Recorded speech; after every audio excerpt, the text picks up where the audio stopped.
Merci pour ce temps introductif, Aki.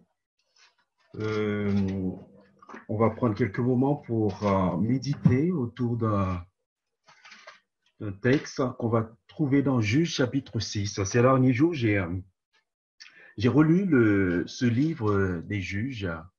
euh, et quand je suis arrivé au chapitre 6, euh, j'ai pas pu m'empêcher de faire le lien avec ce que nous vivons actuellement, pas seulement en France, dans tous les pays du monde. Et j'ai voulu partager ce passage-là avec vous. Au début de ce chapitre 6, le peuple d'Israël vit comme une sorte de situation de confinement également. Et les Israélites se cachent dans les montagnes, dans des abris de fortune pour échapper à un ennemi, le peuple madien. Les Madianites, ce qu'ils font, c'est qu'ils attaquent Israël de temps en temps, de façon répétitive, et ils emmènent avec eux tout ce qu'ils trouvent sur leur passage. Et en faisant cela régulièrement, ils mettent le peuple dans une situation vraiment difficile, intenable pour le peuple d'Israël. Et bien sûr, le peuple se trouve dans cette situation parce que ce peuple a été infidèle à Dieu. Ce peuple s'est livré à des pratiques qui déshonorent Dieu, alors que Dieu les avait mis en garde avant même qu'ils entrent dans le pays promis. Dieu leur avait dit de ne pas se livrer aux pratiques religieuses des peuples qui étaient dans le pays, dans Canaan. Et pourtant, le peuple d'Israël est tombé dans ces pratiques. Et c'est la raison pour laquelle Dieu les a livrés à leurs ennemis. Et en l'occurrence, ici, il s'agit du peuple madian, des Madianites qui oppressaient le peuple d'Israël. Et bien sûr, le peuple va crier à l'Éternel et Dieu va intervenir. Dieu va intervenir à un moment où le peuple est vraiment dans une situation de faiblesse. Le peuple est dans le pays promis. Il ne peut pas bénéficier des bénédictions du pays promis. Et Dieu intervient à ce moment-là. Et je vous invite à lire ce que Dieu dit à son peuple dans Juge chapitre 6, à partir du verset 11. On va lire jusqu'au verset 24. L'ange de l'Éternel vint, il s'assit sous le térébinthe d'Ophra, qui appartenait à Joas de la famille d'Abiézer. Gédéon, son fils, battait du froment au pressoir pour le mettre à l'abri de Madian. L'ange de l'Éternel lui apparut et lui dit, l'Éternel est avec toi, vaillant et haut. Gédéon lui dit, ah, mon Seigneur, si l'Éternel est avec nous, pourquoi toutes ces choses nous sont-elles arrivées? Et où sont tous ces prodiges que nos pères nous racontent quand ils disent, l'Éternel ne nous a-t-il pas fait monter hors d'Égypte? Maintenant, l'Éternel nous abandonne et il nous livre entre les mains de Madian. L'Éternel se tourna vers lui et dit, va avec cette force que tu as et délivre Israël de la main de Madian. N'est-ce pas moi qui t'envoie? Gédéon lui dit, ah, mon Seigneur, avec quoi délivrerai-je Israël? Voici ma famille est la plus pauvre à Manassé, je suis le plus petit de la maison de mon père. L'Éternel lui dit, mais je serai avec toi et tu battras Madian comme un seul homme. Gédéon lui dit, si j'ai trouvé grâce à tes yeux, donne-moi un signe pour montrer que c'est toi qui me parles. Ne t'éloigne point d'ici jusqu'à ce que je revienne auprès de toi, que j'apporte mon offrande et que je la dépose devant toi. Et l'Éternel lui dit, je resterai jusqu'à ce que tu reviennes. Gédéon entra, prépara un chevreau et fit avec un épha de farine des pains sans levain. Il mit la chair dans un panier et le jus dans un pot, les lui apporta sur le térébinthe et les présenta. L'ange de Dieu lui dit, prends la chair et les pains sans levain, pose-les sur ce rocher et répands le jus. Et il fit ainsi. L'ange de l'Éternel avança l'extrémité du bâton qu'il avait à la main Il toucha la chair et les pains s'enleva. Alors il s'éleva du rocher un feu qui consuma la chair et les pains s'enleva. Et l'ange de l'Éternel disparut à ses yeux. Gédéon, voyant que c'était l'ange de l'Éternel, dit, malheur à moi, Seigneur éternel, car j'ai vu l'ange de l'Éternel face à face. Et l'Éternel lui dit, sois en paix, ne crains point, tu ne mourras pas. Gédéon bâtit là un autel à l'Éternel et lui donna pour nom l'Éternel paix. Jusque-là, la lecture pour notre méditation ce matin.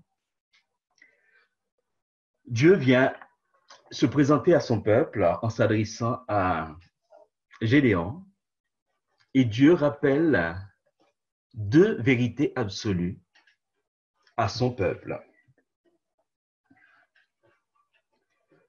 Deux raisons pour lesquelles le peuple doit se détourner des idoles pour faire confiance à Dieu. Et j'aimerais souligner ces deux raisons ce matin pour nous encourager à faire confiance à Dieu. Et le titre de la méditation, c'est « Faire confiance à l'Éternel, le Dieu de l'Alliance ». Faire confiance à l'Éternel, le Dieu de l'Alliance. L'ange de l'Éternel se présente à Gédéon et lui dit le salut de la façon suivante. L'Éternel est avec toi. L'Éternel est avec toi. C'est une salutation qui a surpris Gédéon. C'est une salutation insolite pour Gédéon parce que il vit vraiment dans un moment où il ne voit pas vraiment l'Éternel. Et c'est la même chose pour son peuple. Mais cette salutation que l'ange fait est pleine d'espoir pour Gédéon. Et logiquement pour tout le peuple d'Israël. Car par ses propos, l'ange de l'Éternel, qui dans le texte n'est autre que l'Éternel lui-même, on voit ça quand on lit tout le texte à la fin de ce passage qu'on vient de lire, cet ange de l'Éternel, c'est bien une manifestation de Dieu. Par ses propos, l'ange de l'Éternel, Dieu lui-même, vient rappeler à Gédéon que le Dieu de l'Alliance est fidèle. Je serai votre Dieu et vous serez mon peuple. Ce sont là les termes de l'alliance que Dieu a conclue avec Abraham dans le premier livre de la Bible. Et lorsqu'on lit tout l'Ancien Testament, on voit cette formule qui revient comme un refrain. Je serai votre Dieu et vous serez mon peuple. L'Éternel avec toi, par ses paroles, Dieu vient rappeler à Gédéon et au peuple d'Israël qu'il tient son engagement. Son engagement envers son peuple est total, son engagement est absolu. Dieu tient sa parole indépendamment des comportements de ce peuple, indépendamment des circonstances. Il tient ses promesses parce que il l'a dit. Il tient ses promesses parce que il a promis cela à Abraham. Il a dit que ce peuple sera mon peuple. Mais au moment où l'ange de l'Éternel s'est présenté à Gédéon, le peuple, de son côté, n'était pas fidèle. Il n'était plus le peuple de Dieu. Mais du côté de Dieu, il n'y avait aucune rupture d'engagement. Dieu était fidèle. Notre Dieu est fidèle. Au pire moment pour le peuple, ce peuple pouvait compter sur la présence de Dieu. Et c'est ce que Dieu est venu rappeler à Gédéon. Ce que Gédéon va devoir transmettre à ce peuple, au peuple d'Israël. Dieu est là avec nous. Dieu ne nous a pas abandonnés. Même si les circonstances nous disent le contraire, Dieu est là. Dieu vient rappeler cette vérité absolue à son peuple. Il est là, aux côtés de son peuple, dans ces moments difficiles. Gédéon va réagir à cette réaction, va réagir à cette salutation cette salutation étrange à ses yeux. Je trouve ce verset 15 très intéressant. Quand j'ai médité sur ce passage là ces derniers jours, je trouve ça intéressant le fait que Dieu laisse cette possibilité à Gédéon et aussi au peuple à travers Gédéon d'exprimer ben, comment il vit cette situation, son sentiment. Gédéon va tout simplement dire, exprimer ce sentiment d'abandon. Il voit ça comme un abandon de la part de Dieu, parce qu'il a tellement entendu parler de ce que Dieu a fait, ce Dieu qui a manifesté sa justice envers Israël en le délivrant de l'esclavage, ce Dieu qui a manifesté sa toute-puissance dans la vie de ce peuple, n'est plus pareil aujourd'hui puisque on ne le voit plus. On ne voit plus cette justice, on ne voit plus cette toute-puissance de Dieu. Et Gédéon exprime ça à travers ses mots. Et il exprime en même temps comment le peuple vit cette situation.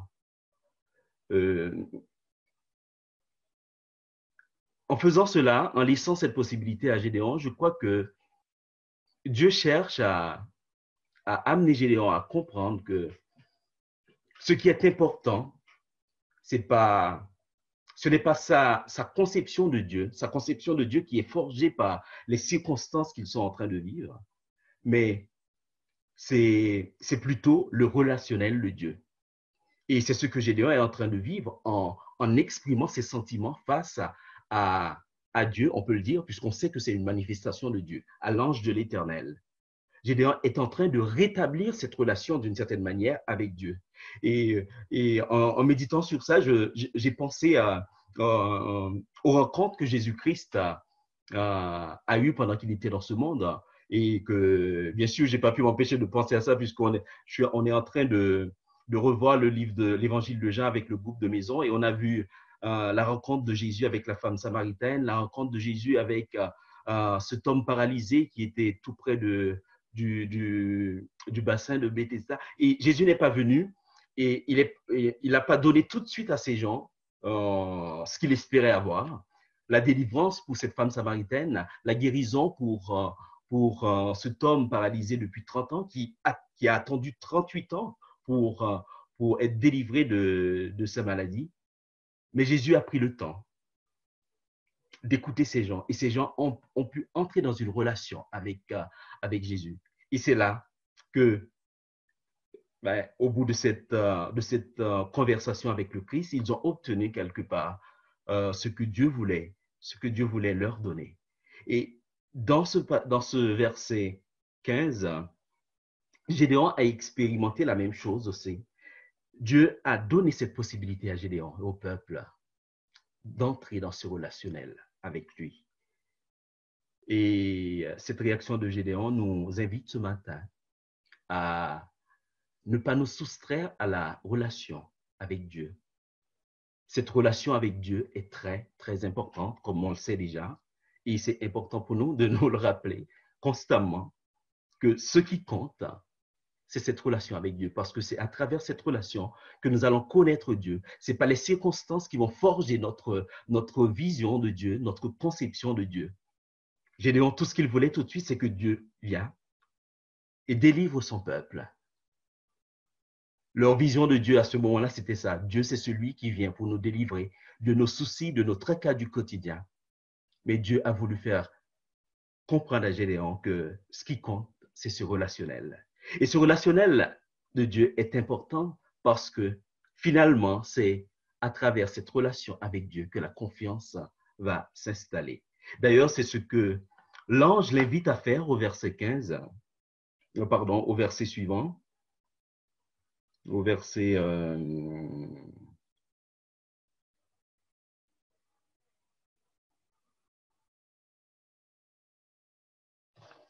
excusez-moi, au verset 14, l'ange lui dit, l'Éternel est avec toi et bat avec la force que tu as. La force que Gédéon avait, c'était la présence de Dieu. La présence de ce Dieu fidèle. Ce Dieu qui n'a pas abandonné son peuple parce que ce peuple s'est livré à des pratiques qui le déshonoraient. Dieu était fidèle, il était là. Et c'était ça toute la force pour le peuple d'Israël. Par ces paroles, l'ange invite Gédéon à faire confiance à Dieu.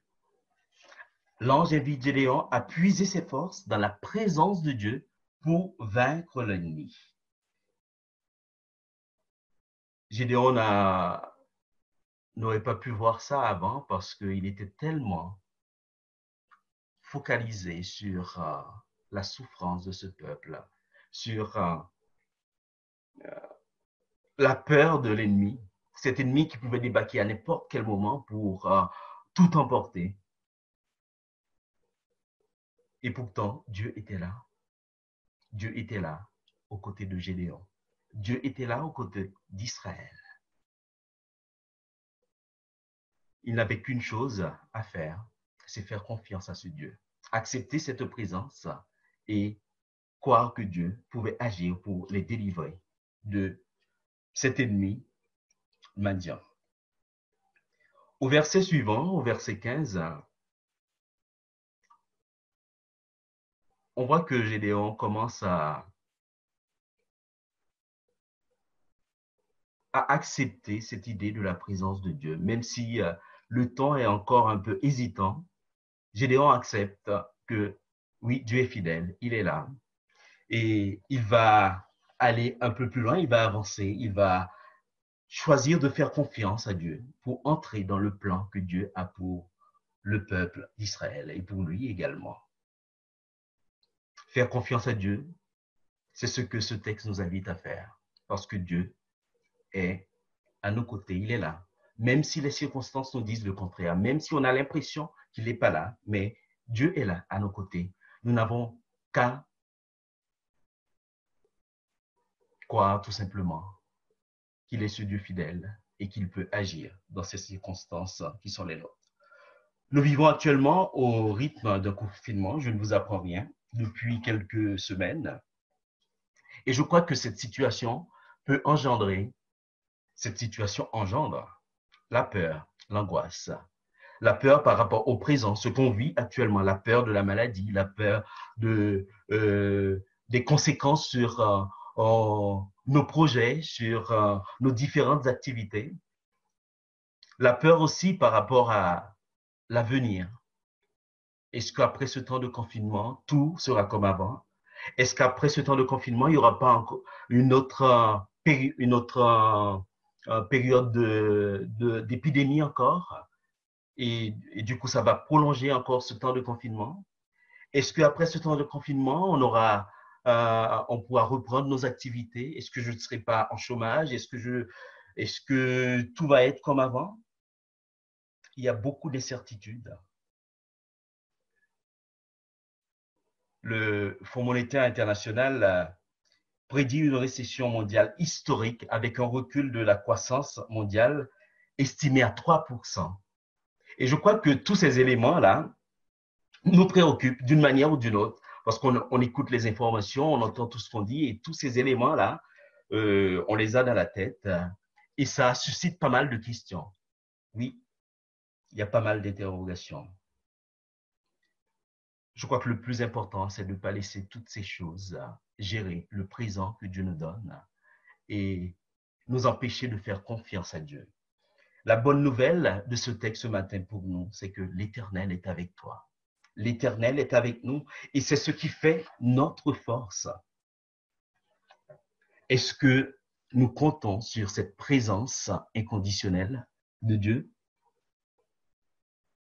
Ce texte nous encourage ce matin à nous appuyer sur la présence de Dieu pour affronter toutes les situations du quotidien avec espérance. Nous avons besoin vraiment de nous positionner par rapport à cette présence de Dieu, ce Dieu qui est fidèle. Nous pouvons lui faire confiance tout simplement parce qu'il est fidèle. C'est là le premier point de ce passage qui a retenu mon attention ces derniers jours. Dieu est fidèle. Je peux compter sur lui. Je peux lui faire confiance. Il ne va pas m'abandonner dans ces situations difficiles, ces situations qui suscitent pas mal d'inquiétude. Je peux compter sur Dieu. Il est fidèle.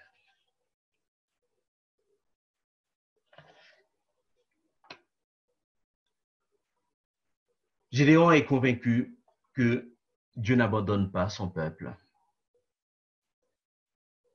Et Dieu décide de délivrer son peuple parce que tout simplement, ça fait partie du plan de Dieu pour son peuple. Toutefois, Gédéon va demander un signe à Dieu pour être sûr de sa position, pour être sûr qu'il ne se trompe pas, que vraiment, que Dieu est vraiment là, à ses côtés. Au verset 17, Gédéon va demander un signe. Gédéon dit, « Si j'ai trouvé grâce à tes yeux, donne-moi un signe pour montrer que c'est toi qui me parles. » Et là, c'est le deuxième point. Dieu va utiliser cette demande de Gédéon pour enlever tout doute de celui qui était en face de cet étranger, de celui qui était en face de Dieu. Gédéon décide de faire une offrande à Dieu et Dieu va se manifester à travers cette offrande de Gédéon. Il va se révéler à Gédéon comme étant le Dieu créateur. Le Dieu créateur qui n'est soumis à aucune loi naturelle. Dieu va faire jaillir du feu d'un rocher pour consumer l'offrande faite par Gédéon. Dieu se révèle comme le Dieu créateur. Le Dieu de l'alliance, qui est fidèle, qui n'abandonne pas son peuple, est aussi le Dieu créateur, le Dieu tout-puissant. Gédéon avait besoin de cette preuve parce qu'il s'est posé quand même pas mal de questions. Le Dieu de mes ancêtres est un Dieu tout-puissant. Le Dieu de mes ancêtres est un Dieu juste. Pourquoi on ne le voit plus maintenant? Pourquoi il ne se manifeste plus de cette manière? Et là, à travers cette offrande, Dieu vient de montrer à Gédéon qu'il est le même, qu'il ne change pas. Il est le Dieu créateur, le Dieu tout-puissant. Et au verset 20, le texte parle de l'ange de Dieu, l'ange d'Élohim, c'est-à-dire l'ange du Dieu de la création, l'ange du Dieu tout-puissant. Dieu qui est à nos côtés est Élohim. Il est ce Dieu tout-puissant qui veut agir dans ma vie, dans la vie de chacun de nous, pour accomplir son plan pour moi, son plan pour nous. Dans Romains chapitre 8, l'apôtre Paul nous dit que Dieu est à l'œuvre dans notre vie. Il œuvre pour le bien de chacun de ses enfants. Même si nous ne comprenons pas toujours les circonstances de la vie, même si nous traversons des moments qui suscitent pas mal d'inquiétudes, des moments où l'on se demande où il est Dieu. Dieu, il est là et il agit. Il est fidèle et il agit avec puissance dans ma vie, dans la vie de chacun de nous, pour que nous puissions réaliser qu'il est le même, qu'il n'a pas changé, pour que nous puissions vivre dans sa volonté.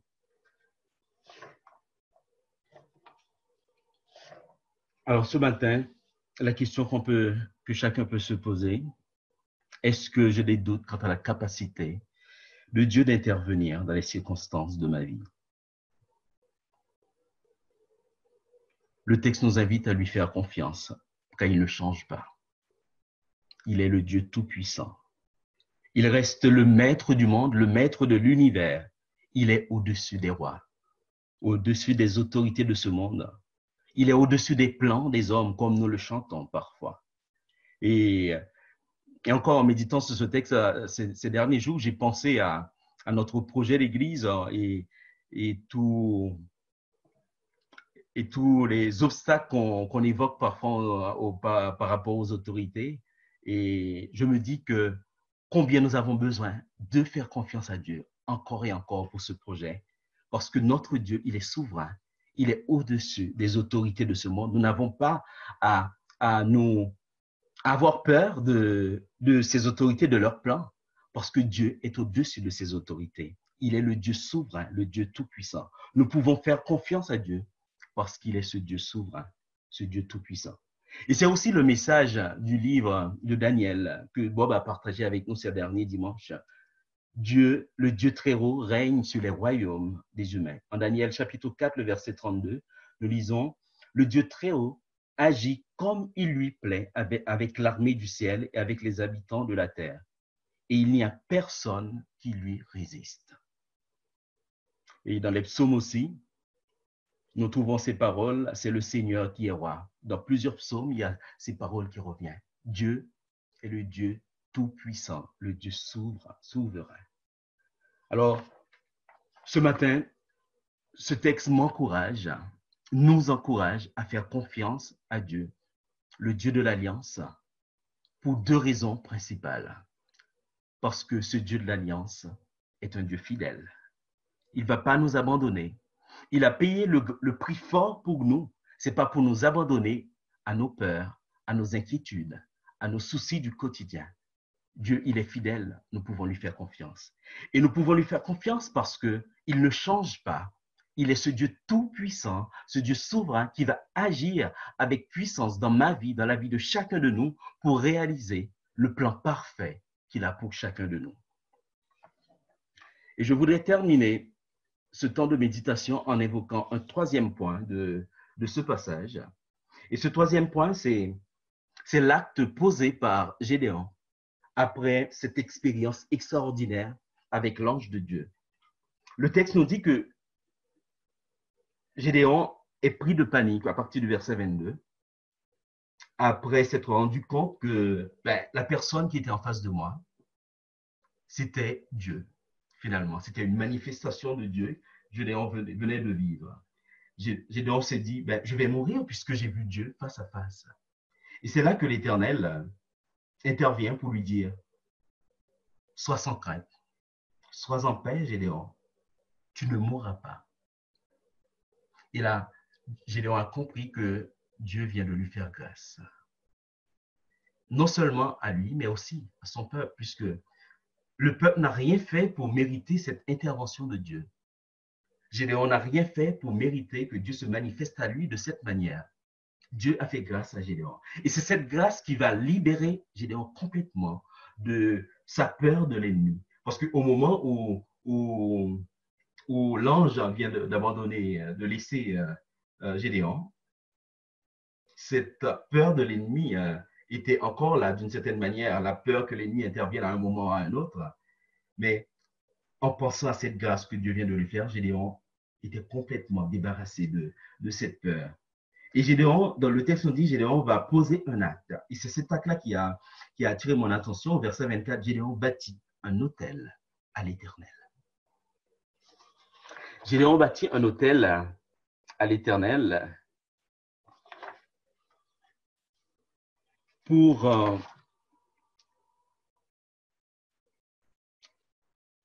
permettre, d'une certaine manière, à la génération présente d'être consciente de l'acte de grâce de Dieu. Et aussi pour permettre à la génération future de s'en souvenir. Et en faisant cela, je crois que Gédéon s'inscrit dans une démarche de confiance totale vis-à-vis du Dieu de l'Alliance. Parce que en élevant cet autel, je viens de le souligner, l'ennemi était encore là, aux alentours. Il rôdait. Il cherchait à tout moment à intervenir pour piller Israël. Et en posant cet acte-là, l'autel, en construisant un autel, Gédéon disait, exprimait d'une certaine manière sa confiance en ce Dieu. Même si l'ennemi est encore présent, je sais que Dieu peut intervenir parce qu'il est le Dieu fidèle. Il est là et il est tout puissant. Il va agir de façon à ce que cet ennemi, que son peuple soit délivré de cet ennemi. Et cet acte de Gédéon nous invite à vivre nos moments difficiles dans la reconnaissance. Parce que cet autel, c'était un acte de reconnaissance de la part de Gédéon. Oui, le peuple, la génération de Gédéon devait se rappeler que Dieu est là. Dieu a fait grâce et la génération future aussi. Et nous, dans nos difficultés, et en particulier dans le moment que nous vivons, ce temps de confinement, nous pouvons vivre ce temps dans la reconnaissance vis-à-vis de Dieu. Reconnaissance pour tout ce que Dieu nous donne jour après jour pendant ce temps. Et reconnaissance surtout parce que Dieu poursuit son œuvre de sanctification dans nos vies pendant ce temps de confinement. Dieu agit et il nous fait grandir dans sa parole, dans sa connaissance.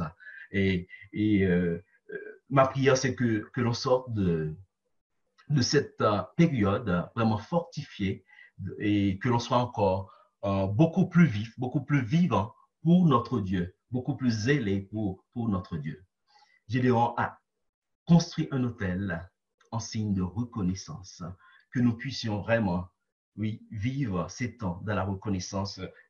On peut utiliser ce symbole, monter, élever aussi des hôtels dans nos vies de famille, là où on se trouve, pour dire notre reconnaissance à Dieu, parce qu'il est là. Il est là avec nous dans ces moments et il agit puissamment pour nous délivrer de nos difficultés et pas comme on le souhaite, comme on le dit souvent à chaque fois, mais Dieu va intervenir, il va agir pour réaliser son plan parfait dans ma vie, dans nos vies de famille, dans la vie de notre Église. Dieu a ce plan parfait pour nous. Il est là, il est fidèle. Faisons-lui confiance. Il est tout puissant, il peut agir puissamment pour nous délivrer. Faisons-lui confiance. Yeah. Voilà. Et Seigneur notre Dieu, nous voulons te remercier pour ta parole. Te remercier parce que, oui, dans ta parole, tu nous rappelles que tu es le Dieu fidèle, que tu es ce Dieu tout-puissant et tu es là pour nous, jour après jour. Merci pour cette assurance de ta présence, cette assurance que tu es le Dieu tout-puissant et qui agit au quotidien dans ma vie, dans la vie de chacun de mes frères et sœurs, pour ta gloire et pour notre bien. Oui, je te loue, Père, pour qui tu es. Je te loue pour cette assurance que tu me donnes, que tu nous donnes. Et je te prie vraiment de m'aider, de nous aider à regarder à toi en toutes circonstances, à regarder à toi en particulier, Seigneur, en ces temps, Seigneur, de confinement, Seigneur, que nous puissions te faire pleinement confiance pour les situations de nos vies. Que nous puissions tout remettre entre tes mains, Seigneur. Oui, notre présent, notre avenir. Tu connais, Seigneur, les interrogations de chacun. Tu vois nos projets, Seigneur, qui sont en stand-by, Seigneur. Nos projets, Seigneur, sur lesquels nous ne pouvons plus travailler, Père. Et nous te prions de nous aider à ne pas nous focaliser sur ces choses. De nous aider, Seigneur, à vraiment tout remettre entre tes mains et croire que tu agiras pour notre bien. Parce que nous sommes tes enfants. Tu as payé le prix fort pour nous placer dans cette alliance avec toi. Et jamais, jamais, Seigneur, tu ne viendras rompre cette alliance. Merci. Merci pour cela. Aide-nous en retour à te faire pleinement confiance pour toutes les choses, toutes les situations de notre vie. Je te prie au nom de ton Fils Jésus. Amen.